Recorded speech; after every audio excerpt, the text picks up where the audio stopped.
음성의 한 쓰레기 수집 운반 민간업체가 직원들의 월급을 빼돌린 정황이 드러났습니다. 대포 통장까지 동원했습니다. 국내 대표적인 제과 업체가 충북 투자를 확대합니다. 바이오 산업에도 속도를 내고 있습니다. 화상회의 플랫폼 줌이 유료화 전환을 예고하면서 원격 수업에 사용해온 일선 학교들이 혼란에 빠졌습니다. 여러분 안녕하십니까? 계속해서 충북 지역 뉴스입니다. 집단 감염 여파에다 감염 경로를 알 수 없는 코로나19 확진이 계속되면서 충북의 누적 확진자가 2,598명으로 늘었습니다. 단양에서는 논산 확진 환자와 접촉한 60대 부부와 함께 식사를 한 마을 주민 등 6명이 연쇄 확진됐고, 제천에서는 원주 합창단 관련 확진 환자와 접촉했던 10대 여중생이 자가격리 해제 전 검사에서 양성 판정을 받았습니다. 청주에서도 감염 경로를 알 수 없는 4명과 확진 환자의 가족과 접촉자 4명도 잇따라 감염됐습니다.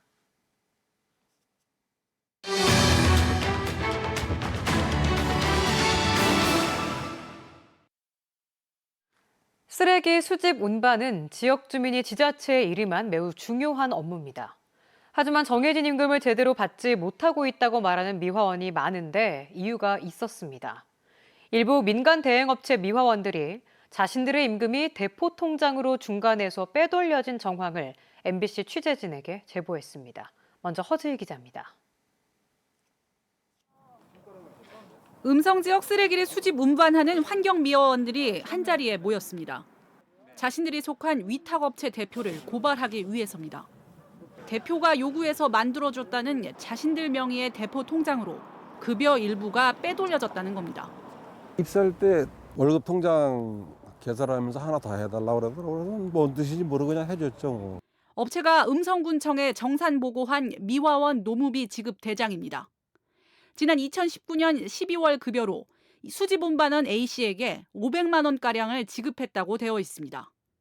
하지만 임금 명세표를 보면 A씨의 실수령액은 310만 원가량. 그럼 190만 원은 어디로 갔을까? 업체 대표 요구로 만들어줬다는 A씨 명의로 된 대포통장 거래 내역입니다. 500만 원이 입금된 뒤 A씨의 진짜 급여 통장으로 310만 원이 계좌 위치됐습니다. 남은 190만 원은 A씨의 대포 통장에 잔액으로 남았고 이걸 대표가 관리했습니다.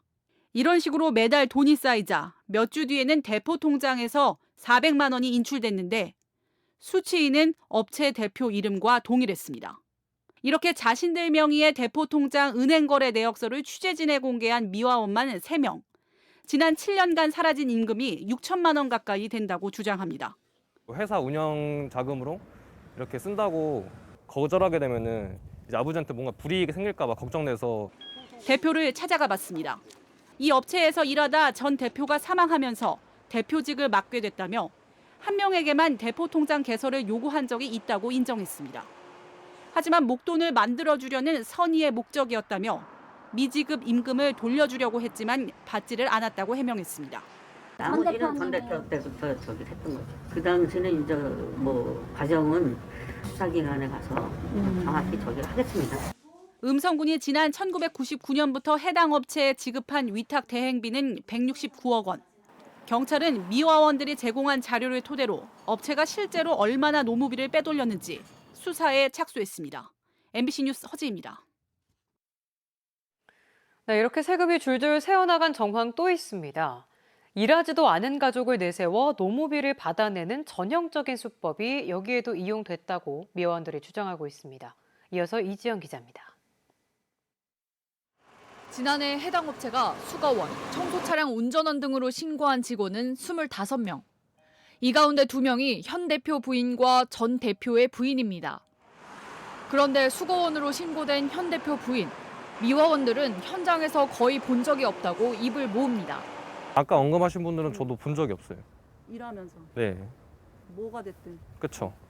식구니까는 급할 때 그럴 때는 한 1년에 한 일주일 정도 나올 거예요. 음성군에 보고한 노무비 지급대장. 부인 명의로 2018년부터 월급이 다달이 지급됐습니다. 액수는 1억 6천만 원가량. 사내 이사인 전 대표이사 부인도 지난해부턴 작업반장으로 이름을 올려 다달이 월급을 타갔습니다. 역시 이 작업반장에게서 어떤 지시도 받아본 적 없다고 미화원들은 사실 확인서까지 작성했습니다. 미화원들은 실제 본 적 없는 일용직까지 이런 식으로 지급된 액수가 3억 원에 이를 것으로 추정했는데 대표는 모두 제대로 일한 사람들이라고 주장했습니다. 일 안 해고서 월급을 어떻게 줘요? 그럼 뭐 반장이 일은 뭐 할 이유는 없으니까. 아, 어떤 육체적인 일은 안 해요? 반장은 뭐 부채하고 순찰 돌고. 하지만 지급대장엔 지난해 퇴사한 사람에게도 계속 임금을 지급한 기록이 남았습니다. 3월 경에 퇴사를 했어요. 근데 하다 보니까 11월, 12월까지 근무한 게 발견이 되니까. 세금으로 노무비를 준 지자체는 뭘 했을까? 실제 근무 여부는 1년에 한 차례 전 직원 간담회와 점검을 통해서만 확인하고 지급 내역은 은행 거래 기록으로 확인하는 데 그쳤습니다. 미화원들한테 따로 수령 확인 받는 절차를 저희가 마련을 해봐야 되겠다. 이래서 그 구체적인 방법을 지금 고민을 하고 있어요. 음성군이 쓰레기 수거 운반 민간업체 4곳에 지급한 위탁비는 지난해만 80억 원, 최근 5년 동안 300억 원에 이릅니다. 모든 수집 운반 업무를 민간에 맡겨온 음성군은 뒤늦게 진짜 일하고 있는 미화원이 누군지 또 제대로 급여를 받았는지 확인에 들어갔습니다. MBC 뉴스 이지연입니다. 국회 세종의사당 설립과 관련한 국회법 개정안 처리가 상임위에서 무산됐습니다. 국회 운영위원회 운영 개선소위는 오늘 여야가 발의한 3개 개정안 가운데 합의안을 도출할 예정이었지만 국민의힘 의원들이 의견 수렴과 법률 검토가 더 필요하다고 주장해 처리하지 못한 것으로 전해졌습니다. 이에 대해 행정수도완성시민연대는 국회법 개정에 대한 진정성이 있는지 국민의힘에 묻고 싶다며 비판했고 민주당 충북도당도 국민의힘은 국민 앞에 사죄해야 한다고 주장했습니다.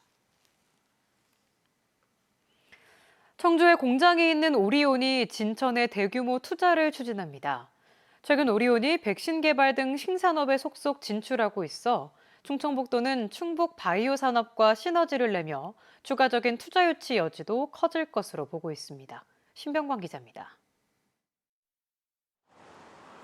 오리온이 새로운 물류와 생산의 거점으로 진천 테크노폴리스 산업단지를 택했습니다. 오리온은 18만 4천 제곱미터를 확보해 1차로 5분의 1 정도인 3만 8천 제곱미터의 물류센터와 공장을 짓기로 하고 투자 협약을 체결했습니다. 확보 예정인 부지가 모두 채워지면 오리온의 국내 사업장 가운데 최대 규모가 됩니다. 대용식 그리고 심지어 바이오까지 사업을 확장하고 있는데 그런 신사업에 대한 어떤 그런 생산 기지나 혹은 또 뭐 그런 것도 지금 계획을 하고 있습니다. 충청북도는 오리온이 식품뿐 아니라 헬스케어와 바이오 등 신산업을 적극 추진하고 있는데 주목하고 있습니다. 오리온 홀딩스는 최근 오송의 공장과 연구소가 있는 큐라티스와 중국 결핵 백신 사업을 위한 협약을 체결하기도 했습니다. 충청북도는 오리온이 확보 예정인 부지에 신산업을 유치할 여지가 크다고 보고 필요에 따라 추가 부지도 제공한다는 전략입니다.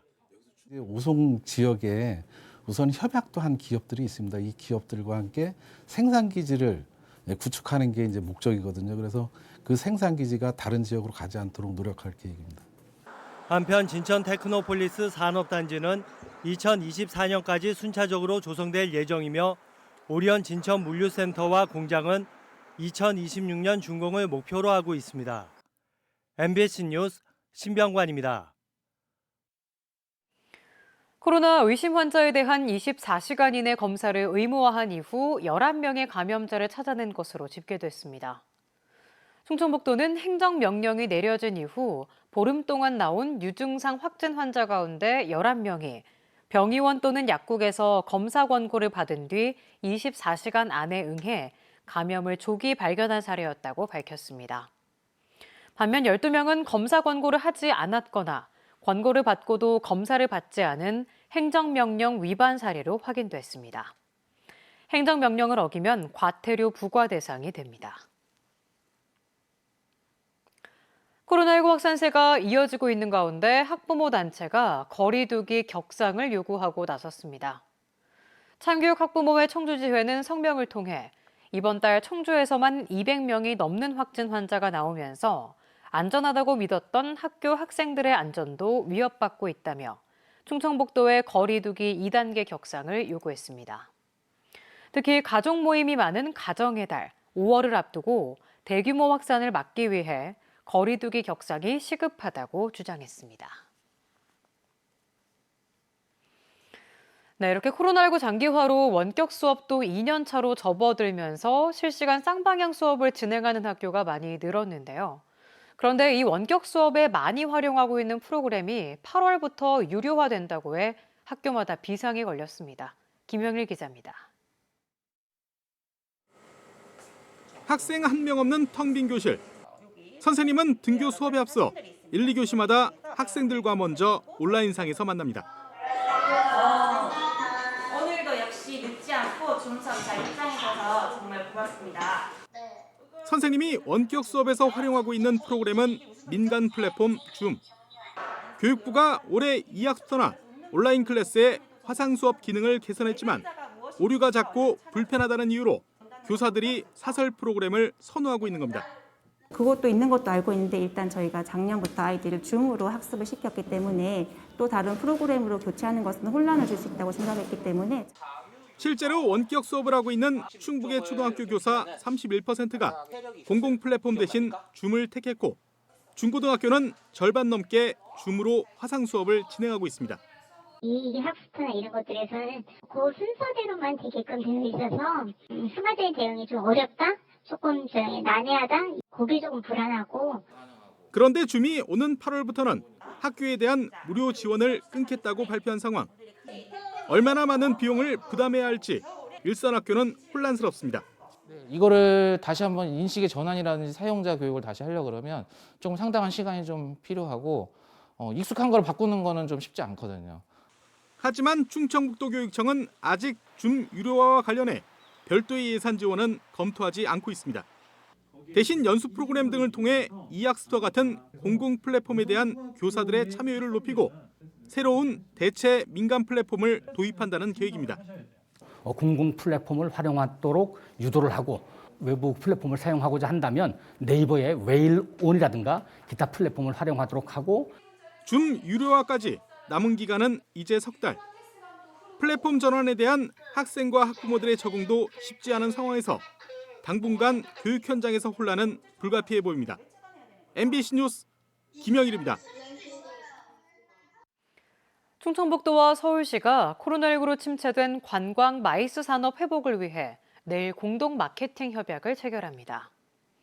충청북도와 서울시는 온오프라인 마이스 전시회와 상품 마케팅, 명소 팸 투어를 함께 진행하며 특히 10명 이상의 외국인 단체가 서울과 충북에서 1박씩 머물 경우 3만 원의 비용도 공동 지원합니다. 마이스는 기업회의와 포상 관광, 컨벤션과 이벤트, 박람회를 통해 대규모 기업 관광객을 유치하는 산업입니다. 청주 도심 통과가 빠진 정부의 충청권 광역철도 구축 계획과 관련해 범시민 비상대책위가 구성됐습니다. 균형발전 지방분권 충북본부와 충북민간사회단체 총연합회 등은 오는 29일 충북선 옥산 건널목에서 비대위 출범식과 함께 규탄 기자회견을 열기로 했습니다. 비대위는 토론회와 집회, 시위를 통해 정부 여당을 압박하기로 하고 먼저 국가철도망 계획 최종안 반영을 촉구하는 청와대 국민청원을 냈습니다. 제4차 국가철도망 계획은 6월에 확정 고시됩니다. 충청북도 신임 행정부지사에 서승우 행안부 지방행정정책관이 내정됐습니다. 서승우 내정자는 청주 세광고와 서울대 외교학과를 졸업하고 행정고시로 공직에 입문했으며 충청북도 기획관리실장 등을 역임했습니다. 또 김장회 행정부지사는 행안부 지방자치 인재개발원장으로 옮길 것으로 전해졌습니다. 충북 11개 시군에 대한 국도정 주요시책 성과 종합평가에서 옥천군이 최우수, 음성군과 제천시가 우수기관에 선정됐습니다. 최우수인 옥천군은 정량지표 달성률 88.9%를 기록하고 독립운동가 손일만 선생을 발굴해 101년 만에 유공자로 추서하는 등 가장 좋은 성과를 냈습니다. 음성군과 제천시도 정량지표 달성률 80% 이상의 각각 환경규제 조기 해결, 드라이브스루 농산물 판매 등을 인정받았습니다. 괴산 산마기 옛길에 모노레일이 생깁니다. 괴산군은 2023년까지 293억 원을 들여 칠성면 사흘리 산마기 옛길에 2.9km 길이의 모노레일을 설치하는 협약을 민간 개발업체 2곳과 체결했습니다. 산마기 옛길 재활성화에 나선 괴산군은 지난 7일에는 한국수력원자력과 괴산댐 공도교 개방 협약을 맺었습니다. 충청북도와 한국무역협회 충북지역본부가 오는 9월에 열리는 온라인 자카르타 국제 프리미엄 소비재전에 참가할 기업을 모집합니다. 한류 열풍이 불고 있는 세계 4위의 인구 대국인 인도네시아 지역을 대상으로 화상 상담회를 통해 중소, 중견 기업의 수출 판로를 지원하게 됩니다. 참가 기업은 생활용품과 화장품, 패션, 의류, 액세서리, IT, 식품 등을 생산하는 기업입니다. 코로나19로 헌혈 수급에 어려움이 지속되고 있는 가운데 국제 라이온스 협회 충북지구가 충북혈액원에 헌혈버스를 기증했습니다. 생명나눔 헌혈 캠페인에 많은 도민들이 동참할 수 있도록 라이온스 협회 국제재단의 교부금에 도내 회원들의 성금을 더해 지난 2010년에 이어 두 번째로 헌혈버스를 기증했습니다. 음성군이 다울찬 수박 육묘장에서 로봇 접목기 시연회를 열었습니다. 한 달당 하루 5,500개를 접목할 수 있는 로봇 접목기는 음성군이 확보한 6대가 도입될 경우 40일 만에 음성 지역 전체 수박 육묘 수요량의 3분의 1가량을 공급할 수 있습니다. 음성군은 다음 달 자동 파종기를 도입해 수박 육묘 파종과 접목이 동시에 이루어지게 할 계획입니다. 청주시가 청주국제공항을 정치장으로 등록할 항공기 유치에 나섰습니다. 청주시는 한국항공협회를 찾아가 재산세의 30%를 환급하는 등의 조건을 제시하며 대한항공 등 5개 항공사를 상대로 항공기 정치장 등록을 청주공항으로 옮길 것을 제안했습니다. 청주시는 지난해 청주공항을 정치장으로 등록한 항공기들의 재산세로 80억 원을 거둬들였습니다. 시 승격을 추진 중인 진천군이 인구 9만 명 돌파를 위해 민간 단체들과 인구 늘리기 업무 협약을 맺었습니다. 진천군 이장단 연합회와 주민자치연합회 등 5개 단체는 진천군 주소 갖기 운동, 출산과 양육하기 좋은 분위기 조성에 힘을 모으기로 했습니다. 지난달 말 기준 외국인을 포함한 진천군의 인구는 8만 9,600여 명이며 지난해에는 3.25%의 인구 증가율을 보였습니다. 충북 산학융합본부가 바이오헬스 기업을 돕기 위한 원스톱 지원센터를 청주 SB플라자에 열었습니다. 법무와 회계, 기술 사업화, 마케팅, 수출 등 각 분야 전문가 80여 명이 신청한 기업들에게 맞춤형 상담을 실시하고 해결책도 제시합니다. 충북 산학융합본부는 안정적인 기업 경영 활동에 실질적인 도움을 줄 것으로 기대한다고 밝혔습니다. 청주시도 지구 살리기 실천 운동 가운데 하나인 채식의 날 운영에 동참합니다. 청주시는 이달부터 매월 마지막 주 화요일을 구내식당 채식의 날로 지정해 월 최소 하루 이상 육류 없는 채식 메뉴를 제공하기로 했습니다.